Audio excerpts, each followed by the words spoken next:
The 1970s, America faced a nightmare hidden behind a perfect smile. Ted Bundy wasn't a monster from the shadows. He was the man next door.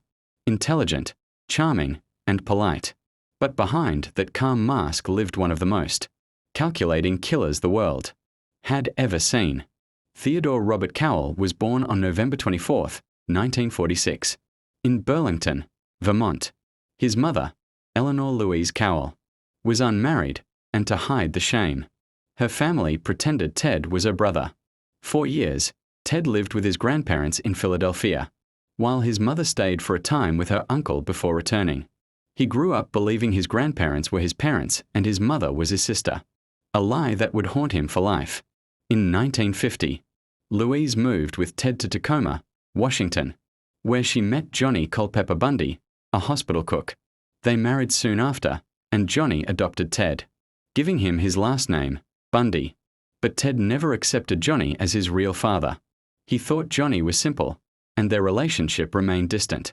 Bundy was intelligent, ambitious, and socially awkward. He studied at several universities, first the University of Puget Sound, then the University of Washington, majoring in psychology. He later took classes at Stanford and Temple University but never stayed long.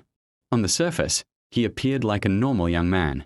He volunteered at a suicide hotline and worked in political campaigns. His colleagues describe him as calm and caring. But no one saw the storm building inside him. During his studies, Bundy fell deeply in love with Stephanie Brooks, a beautiful, confident, and wealthy woman. When she broke up with him, saying he lacked direction, it devastated him. Years later, after improving his image, he won her back briefly, only to suddenly disappear from her life.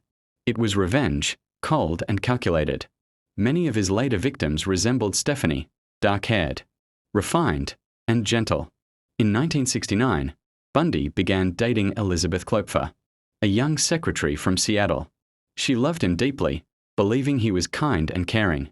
But as disappearances began around Seattle, she noticed strange behaviors, odd items in his car, sudden trips, and constant lies. When police released a sketch of a suspect named Ted, who drove a Volkswagen Beetle, Elizabeth froze. The face, the name, the car, everything matched. She called the police not once, but twice, reporting her suspicions. Her tip became one of the earliest warnings about the real Ted Bundy. In early 1974, women began to vanish from Washington universities. The first was Linda and Healy, followed by Donna Manson, Susan Rancourt, Roberta Parks, and Brenda Ball. Police had no suspect, only fear. Witnesses described a polite, handsome man with his arm in a sling, asking women for help. On July 14, 1974, at Lake Sammamish State Park, two women, Janice OTT and Denise Naslund, disappeared just hours apart. Witnesses described a charming man in a cast, introducing himself as Ted. For the first time, investigators had a name and a car, a crucial lead. Months later, hikers found remains in the Asakwa Woods and at Taylor Mountain. The forests around Seattle revealed Bundy's secret dumping grounds, quiet, eerie places that held the truth of his crimes.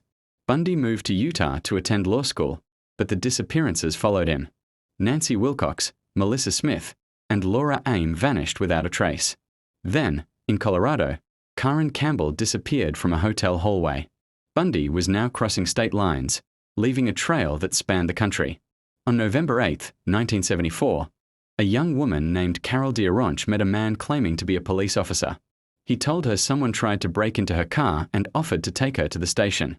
She followed him into his Volkswagen Beetle. But when he tried to handcuff her, she fought back and escaped. Carol's bravery became a major breakthrough. She was the woman who got away from Ted Bundy.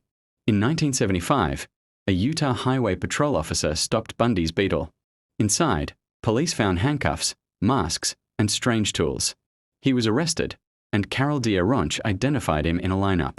But Bundy escaped twice, first from a courthouse window, and later by crawling through a hole in his jail ceiling. He fled across the country, eventually reaching Florida. In Florida, Bundy attacked the Chi Omega sorority house, killing Margaret Bowman and Lisa Levi. Weeks later, he abducted 12-year-old Kimberly Leach. Shortly after, police captured him once more. The nightmare had finally come to an end. Bundy's trial was the first in US history to be televised nationwide. He smiled for cameras, charmed reporters, and even proposed to a woman in court. But the jury saw through the act. He was found guilty and sentenced to death. Over the years, Bundy confessed to killing more than 30 women across 7 states, though experts believe there were many more victims never found. He often spoke about himself in the third person, describing his crimes as if he were analyzing another man. On January 24, 1989, Ted Bundy was executed in Florida State Prison. Outside, crowds celebrated, holding signs that read "Burn, Bundy, burn." Even in his final moments, he tried to manipulate investigators with last-minute confessions, hoping to delay his fate. But time ran out. Ted Bundy remains one of history's darkest reminders that evil can look ordinary, wear a smile, and walk among us without suspicion, until it's far too late. But I've lived in prison for a long time now, and I've met a lot of men who were motivated to commit violence just like me. And without exception, every one of them was deeply involved in pornography, without question, without exception, deeply influenced and consumed by an addiction to pornography. And pornography can reach out and snatch a kid out of any house today, snatch me out of my home 20, 30 years ago. And as diligent as my parents were, and as good a Christian home as we had, and we had a wonderful Christian home, there is no protection against the kinds of influences that are loose in society that tolerates. One of the final murders that you committed, of course, was apparently little Kimberly Leach, 12 years of age.